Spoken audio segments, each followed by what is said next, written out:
একটি বাচ্চা, বিশেষ করে একটা নিউবর্ন বেবি। বাচ্চাদেরকে আমরা ঘৃণা ভালোবাসি, বাচ্চাদের তো সবাই ভালোবাসে। একটা newborn baby is just like a glue, যেটা একটা পরিবারকে, পরিবারের সদস্যদেরকে জোড়ে রাখতে সাহায্য করে। কিন্তু একবার ভেবে দেখুন, সেই বাচ্চাটিকে যদি কেউ হত্যা করে দেয়, তো আপনার কি মনে হয় সেই যেই মানুষটি বাচ্চাটিকে হত্যা করেছে তার কি শাস্তি হওয়া উচিত? কিরকম শাস্তি সে ডিজার্ভ করে? অথবা এমন তো নয় কোনো রকম শাস্তি ছাড়াই সে আমাদের সমাজে ঘুরে বেড়াচ্ছে। হুম। আজকের গল্পটা অনেকটা এরকমই। আজকের গল্পটা আমি যাকে নিয়ে বলবো, সেই মানুষটি একসাথে তিনটে মার্ডার করে, মানে একটা নয় দুটো নয় তিনটে মার্ডার করে। আর তিনটে মার্ডার করার পরেও আজকে আমাদের সমাজে খোলা ঘুরে বেড়াচ্ছে।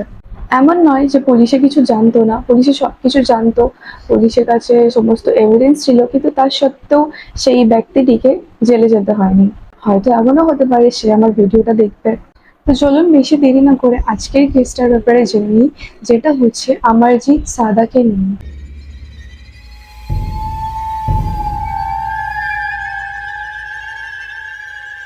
হ্যালো এভরিওয়ান, আমি পায়েল আর আমার ইউটিউব চ্যানেলে তোমাদেরকে অনেক অনেক ওয়েলকাম। বেগুসরাই, বিহার, মুশিরাই, 2006। 2006 সালে বেগুসরাইয়ের গ্রামে যে মানুষগুলি বসবাস করতো তারা অত্যন্ত গরিব ছিল। তাদের দিন কাটতো দিনমজুর খেটে আর গরুর গাড়ি চালিয়ে। তারা এতটাই গরিব ছিল যে fan, TV, AC, bike, cycle এগুলো তো কোনোদিনও তাদের প্রায়োরিটি ছিল না। তারা শুধুমাত্র এটাই চেষ্টা করতো কিভাবে টাকা উপার্জন করে দুবেলা দুমুঠো খেতে পারবে আর নিজের ফ্যামিলিকেও খাওয়াতে পারবে। এই সময় বেগুসরাইয়ের মানুষরা গরিব তো ছিল, কিন্তু তাদের মধ্যে একটা জিনিস ভালো ছিল, যে তারা সবসময় মিলেমিশে থাকতে ভালোবাসতো। মানে গ্রামের লোকেরা অলওয়েজ একে অপরের বিপদে পাশে এসে দাঁড়ানো, সব সময় পাশে থাকতো। এরা গরিব তো ছিল, কিন্তু সেই সময় সত্যি কথা বলতে সবাই খুব বেশি খুশি ছিল। গ্রামের এই সমস্ত ফ্যামিলিগুলোর মধ্যে একটা ফ্যামিলি ছিল সাদা ফ্যামিলি। সাদা ফ্যামিলির অনেকজন মেম্বার ব্লাড রিলেটেড ছিল, যেমন কাকা কাকি, জেঠু জেঠিমা, মামা মামি, সবাই একসাথেই থাকতো, লাইক আ জয়েন্ট ফ্যামিলি। একই জায়গাতে থাকতো, কিন্তু মানে বাড়ি আলাদা আলাদা ছিল। সবার বাড়ি পায়ে হাঁটা ডিস্টেন্সেই ছিল। যেহেতু ফ্যামিলির সব মেম্বার একই জায়গায় থাকতো, তাই জন্য সাদা ফ্যামিলির যত বাচ্চা ছিল সবাই একে অপরকে খুব ভালো করে চিনতো। সবসময় একসাথে খেলা করতো, কোথাও বাইরে ঘুরতে গেলে সবসময় একসাথে যেত। আর এটার থেকে ভালো কি হতে পারে যে তোমার ভাই বোনই তোমার সত্যিকারের বন্ধু। সাদা ফ্যামিলির সমস্ত মেম্বার এরকমই খুশি খুশি একসাথে থাকতো। এরা গরিব তো ছিল, কিন্তু এদেরকে দেখে সেটা বোঝা যেত না। সাদা ফ্যামিলির মেম্বাররা খুশি তো ছিল, কিন্তু বেশি দিন পর্যন্ত নয়। একদিন হঠাৎ করে সাদা ফ্যামিলিরই একটি 6 বছরের বাচ্চা মেয়ে নিখোঁজ হয়ে যায়। বাচ্চাটি অলওয়েজ বাড়ির আশেপাশেই খেলা করতো। তার জন্য বাচ্চাটা যখন নিখোঁজ হলো, তখন আশেপাশের লোকেরা একটু অবাক হয়ে গেল। সাদা ফ্যামিলির লোকেরাও বুঝতে পারছিল না যে বাচ্চাটা কি করে নিখোঁজ হয়ে গেল। সাদা ফ্যামিলির লোকেরা তখন বাড়ির আশেপাশে সবাইকে জিজ্ঞাসা করতে থাকে যে তোমরা কি আমাদের বাচ্চাটিকে দেখেছো? তো আশেপাশের লোকেরা স্বাভাবিকই বলে যে তারা দেখেনি। যেহেতু সাদা ফ্যামিলি থেকে একটি বাচ্চা মেয়ে নিখোঁজ হয়ে গেছিল, তার জন্য সাদা ফ্যামিলির বাকি আর যে বাচ্চারা ছিল তারা এই ব্যাপারটি দেখে অনেক বেশি ভয় পেতে থাকে। বাচ্চারা হয় এরকম, একটুতেই ভয় পেতে থাকে আর কান্না করতে থাকে।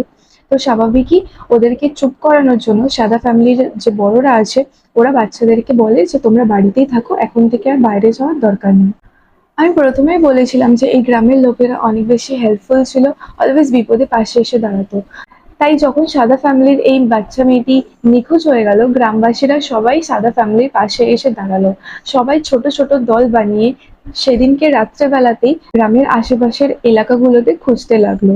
কিন্তু পরের দিন সকালবেলা এমন কিছু ঘটলো, যেটা দেখে গ্রামবাসীরা একটু অবাক হয়। পরের দিন সকালবেলা সাদা ফ্যামিলির যে হেড আছে সে সকল গ্রামবাসীদেরকে বলে যে তোমাদেরকে আর আমাদের বাচ্চা মেয়েটিকে খুঁজতে হবে না, আমরা নিজেই তাকে খুঁজে নেব।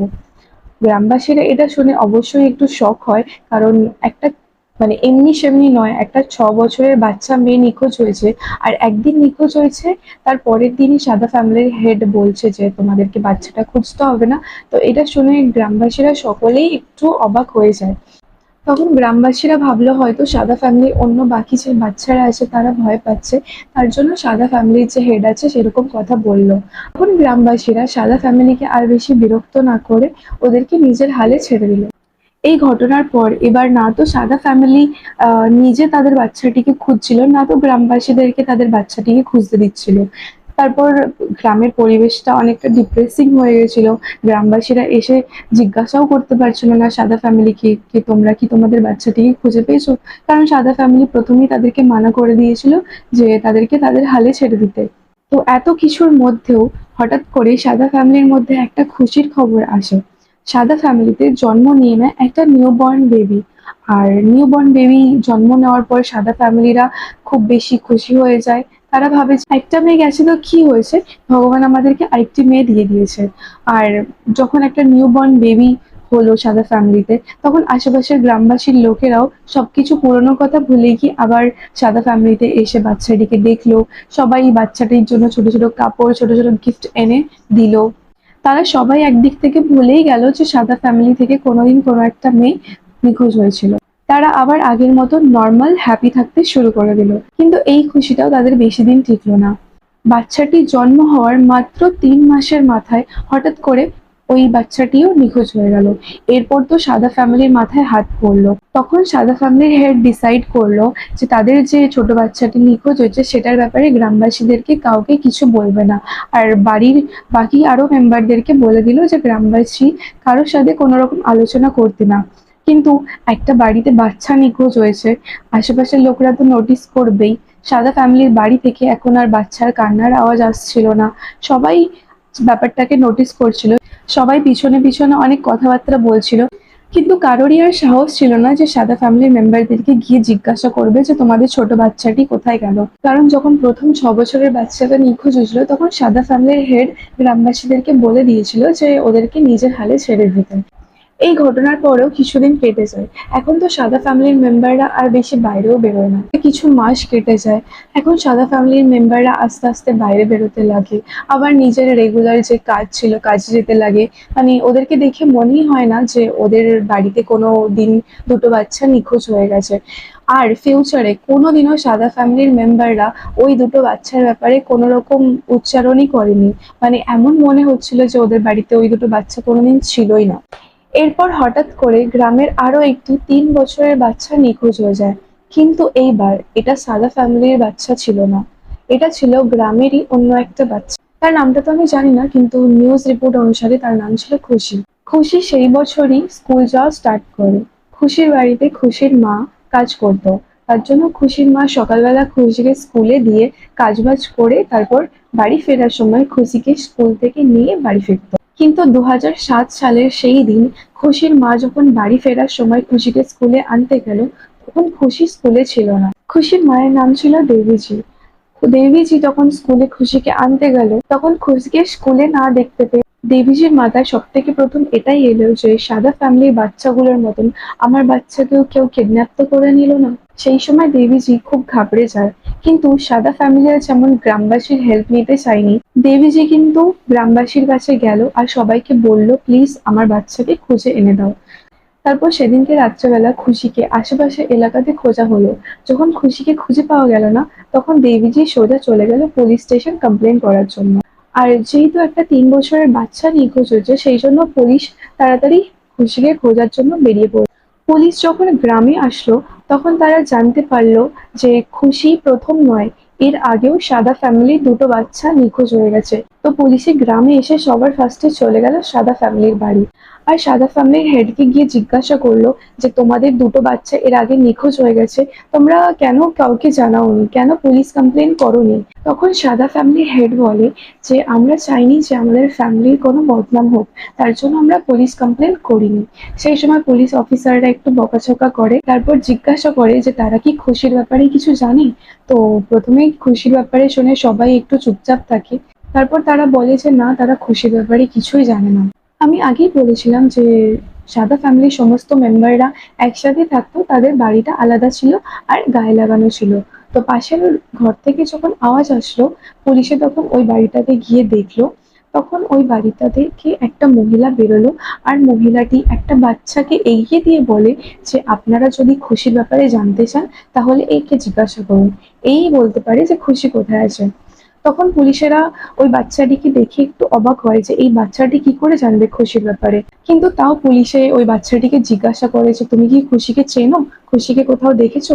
বাচ্চাটিকে দেখে তখন পুলিশের একটু আজব লাগে, কারণ বাচ্চাটি কোনো রকম কথা বলছিল না, ব্যাস একভাবে পুলিশের দিকে তাকিয়ে রয়েছিল। এই বাচ্চাটির নাম ছিল অমরজিৎ সাদা। পুলিশ যখনই খুশির ব্যাপারে জিজ্ঞাসা করছিল তখনই বাচ্চাটি হাসতে থাকে। তখন পুলিশেরা বিরক্ত হয়ে চলে যেতে থাকে। আর যখনই পুলিশেরা চলে যাওয়ার জন্য বাইরের দিকে যাচ্ছিল তখনই এই বাচ্চাটি বলে ওঠে যে আমাকে একটা বিস্কুটের প্যাকেট এনে দাও, তখন আমি বলবো যে খুশি কোথায় আছে। তো পুলিশে তখন বেশি দেরি না করে একটা বিস্কুটের প্যাকেট নিয়ে আসে আর বাচ্চাটিকে দিয়ে দেয়। তো বাচ্চাটি বিস্কুট খেয়ে নেয় আর বিস্কুট খাওয়ার পর সে পুলিশকে বলে চলো আমার সাথে, আমি দেখাচ্ছি খুশি কোথায় আছে। বাচ্চাটি তখন পুলিশকে নিয়ে একটা ফাঁকা গ্রাউন্ডের কাছে যায়। ওখানে একটা ঝোপের মধ্যে গিয়ে আঙুল দিয়ে দেখায় যে ওইখানে খুশি আছে। তখন পুলিশে ওখানে যায় আর জায়গাটা দেখেই মনে হচ্ছিল যে ওখানে যে ঘাসগুলো ছিল সেগুলো নতুন ওখানে চাপা দেওয়া হয়েছে। তো পুলিশে তাড়াতাড়ি ওখানকার ঘাসগুলো সরিয়ে দেখে যে ওখানে খুশির ডেড বডি পড়ে। এইসব দেখার পর পুলিশে ভাবে যে খুশি তো আগের দিনই নিখোঁজ হয়েছে, আর এত তাড়াতাড়ি সে মরেও গেল। এরপর পুলিশে সেই বাচ্চাটিকে নিয়ে তাড়াতাড়ি পুলিশ স্টেশন চলে যায়। আর পুলিশ স্টেশনে গিয়ে বাচ্চাটিকে জিজ্ঞাসা করতে থাকে যে তুমি কি করে জানলে ওখানে খুশি ছিল। তখন আবার সেম বাচ্চাটি কোনো রকম কথা বলে না আর পুলিশের দিকে একভাবে তাকিয়ে থাকে আর বলে যে আমাকে আরেকটা বিস্কুটের প্যাকেট এনে দিতে, তাহলে আমি আবার বলবো যে খুশি ওখানে কি করে এলো। তারপর পুলিশে আর দেরি না করে তাড়াতাড়ি ওই বাচ্চাটির জন্য বিস্কিটের প্যাকেট নিয়ে আসে আর বাচ্চাটিকে দিয়ে দেয়। বিস্কিটটা খেতে খেতে সেই বাচ্চাটি হাসতে হাসতে বলতে থাকে যে আমি খুশিকে মেরেছি। অ্যাকচুয়ালি বাচ্চাটির এক্সাক্ট ওয়ার্ড এটা ছিল যে আমি খুশিকে ওখানে ঘুম পাড়িয়েছি। মানে ওই বাচ্চাটি খুশিকে যখন ওখানে মারে তখন ও অ্যাকচুয়ালি জানতোও না যে ও তার খুন করেছে। এত ছোট বয়সে ও কিভাবে একজনের খুন করতে পারে এটা পুলিশে কিছুতেই বুঝতে পারছিল না। তখন পুলিশের মাথায় এটা আসে যে এর আগেও সাদা ফ্যামিলির অন্য বাকি যে দুটো বাচ্চা নিখোঁজ হয়েছিল তাদেরকেও কি এই বাচ্চাটিই মেরেছে। তখন পুলিশে এই বাচ্চাটিকে সাদা ফ্যামিলি থেকে নিখোঁজ হয়ে যাওয়ার বাকি দুটো বাচ্চার ব্যাপারেও জিজ্ঞাসা করে। তখন এই বাচ্চাটি হাসতে হাসতে বলে যে হ্যাঁ, আমি আমার বোনকে মেরেছি। আর এই কথাটি শোনার পর পুলিশেরা অনেক বেশি অবাক হন যে এই ছোট বাচ্চাটি তিনটে খুন কিভাবে করতে পারে। যখন পুলিশ এই খবরটা পায় তখন তারা সাদা ফ্যামিলির বাকি মেম্বারদেরকে ডেকে পাঠায়। আর যখন সাদা ফ্যামিলির বাকি মেম্বাররা এসে পৌঁছায় তখন পুলিশ সাদা ফ্যামিলির উপরেও একটা কেস ফাইল করে, যারা তাদের ছেলেকে বাঁচানোর জন্য সত্যিটা লুকিয়েছে। সেই সময় অমরজিতের যেহেতু 7 বছর বয়স ছিল তার জন্য তাকে জেলে পাঠানো হয়নি, তাকে স্পেশাল অ্যারেস্টে রাখা হয়েছিল। আর অমরজিৎ যখন 18 বছর বয়স হয়ে যায় তখন তাকে অন্য নাম আর অন্য জায়গায় শিফট করে দেয়, কারণ সেই একই জায়গায় যদি অমরজিৎকে পাঠানো হতো তাহলে ওখানে গিয়ে সে কোনোদিনও শুধরাতে পারতো না, পুরোনো কথাবার্তাগুলো সবাই তাকে মনে করাতো। তার জন্য তাকে নতুন একটা জায়গায় শিফট করে দেওয়া হয়। আর এখন অমরজিৎ অন্য নাম নিয়ে আমাদেরই মতন সমাজে ঘুরে বেড়াচ্ছে। এই ছিল অমরজিৎ সাগার স্টোরি। তোমাদের যদি আমার ভিডিওটা ভালো লাগে তো আমার চ্যানেলটাকে অবশ্যই সাবস্ক্রাইব করে দিও। আর দেখা হচ্ছে পরের ভিডিওতে।